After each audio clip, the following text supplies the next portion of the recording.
Welcome to the another chapter, chapter 11. What do you do next after experiencing peace, joy, love, and fulfillment in the present? So, this is the question which asks you in this chapter. The chapter begins with this question: once you have touched peace, joy, love, and fulfillment in this present, what comes next? Okay, so let's start with this new chapter. Don't think it complicate things. Just feel, and it is feel like home. Then follow its path. If you have been applying the principle in the books, you have most likely been able to find peace through non thinking. If not, I highly encourage you to remember that all of our negative feelings come from our thinking. All you have to do is become aware of that fact, which will settle the thinking just like the debris settle in the dirty water. Once you see that it is just your thinking and that there is nothing to be afraid of, then you will experience true peace in your life in the present. Once you have been able to experience peace, you might be unsure as you to what to do next. At this point in time, you may be experience worry, anxiety, and doubt. Many of my clients, including myself, begin to wonder if they lost their edge and drive to do anything in the world. Don't worry. This is all normal and part of the process of awakening. You have already learned the hardest part, which is to practice non thinking and preventing your negative thinking from controlling your life. The reason why we feel worried, anxiety, and doubt after we have experienced peace is because we have just let go of everything we thought we knew in the world. What we actually what actually happened was the depth of the personal ego, and a natural consequences is that once the person or personal ego is threatened, it will do everything in its power to regain control over your life again. The ego is something that we cannot get rid of forever, which is why even after you experience peace, there may be feeling of doubt, worry, and anxiety coming up. It is in this moment that the ego will come back up to attempt to reclaim your throne.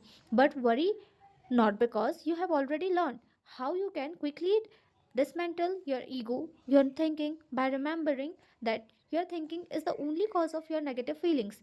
The point is to not try to prevent your thinking from every entering your mind, but to shorten the time that it takes you to remember that it is just your thinking that's causing the negative emotions. It's impossible to prevent thinking from happening because it's so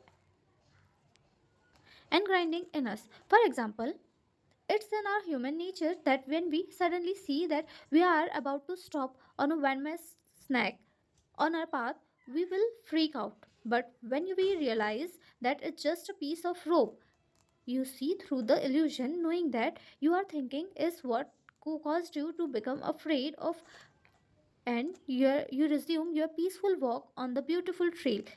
We cannot prevent the initial reaction, but we can always remember the true and return to our natural state of peace, and that's all that matters. Another reason that we may feel anxiety, worry, and doubt once we experience peace is because we were using a colossal amount of energy. When we were thinking all of the time, most people spend the majority of their day in the state of stress thinking, which consumes enormous amount of energy. When we stop thinking, this energy is used to think is now freed up, but it hasn't been directed anymore yet. And about happen is we return to our old pattern is putting that energy back into the thinking, because that is how we were conditioned. What can we do in this case is to channel the newfound energy into our goals of inspiration. This is the cure and intervention of preventing these energy from going back into our thinking. For this to work, make sure that we have been spent some time for creating our goals out of inspiration versus desperation, and having it top of our mind so that you can channel all your energy towards it once you experience this phenomena. If you have only goals of desperation in your life, then directing energy towards it only repress the thinking and negative feeling. What tends to help many people in this stage is to also have an activation ritual. An activation ritual is morning routine that help them to get into the state of non-thinking and flow. It helps you build momentum in the positive direction immediately when you awake, or yeah, when you wake up, so that it is easier to stay in the state of non-thinking for the rest of the day. An object in motion will stay in motion. I never understood why spiritual masters and all the great leaders have a morning routine until I understand the power of non-thinking and the momentum.